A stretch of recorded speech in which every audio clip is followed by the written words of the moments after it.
Tribunnews kita ke Kabupaten Maluku Tenggara, ratusan penari kolosal sukses warnai puncak penutupan Festival Pesona Metike 2023.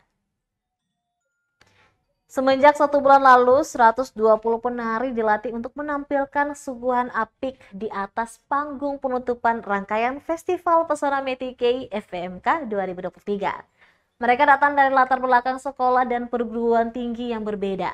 Komitmen mereka memberikan suguhan kolosal yang bakal dikenang oleh ratusan penonton yang memadati Pantai Niarwarat, Kabupaten Maluku Tenggara.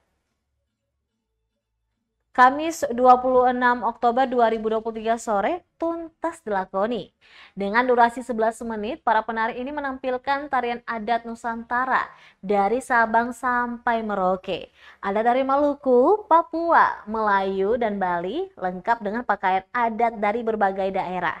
Tari-tarian yang ditampilkan pun mencerminkan kekayaan budaya yang dimiliki oleh Indonesia yang harus dilestarikan.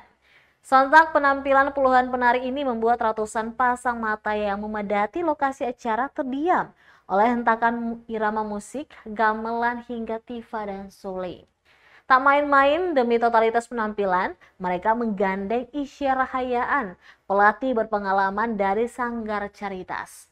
Dihabiskan untuk penguasaan blocking dan koreografi.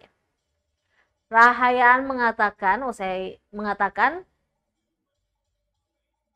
para penari ini terdiri dari berbagai sekolah dan perguruan tinggi. Ada yang dari Stis Mutiara Langgur, Politeknik Perikanan, Uningrat, juga SMP Seminari Langgur. Ada dari SMA Negeri 5 Langgur, SMA Kristen Tual, SMP 3 Tual, dan SMP 1 Tual. Bertolak dari kecenderungan anak-anak mengakses sosial media, TikTok mengunggah ide tarian kolosal ini. Rahayaan berharap semoga minat dan bakat anak-anak muda terhadap tari tradisional tetap terpelihara sebagai identitas dan jati diri daerah.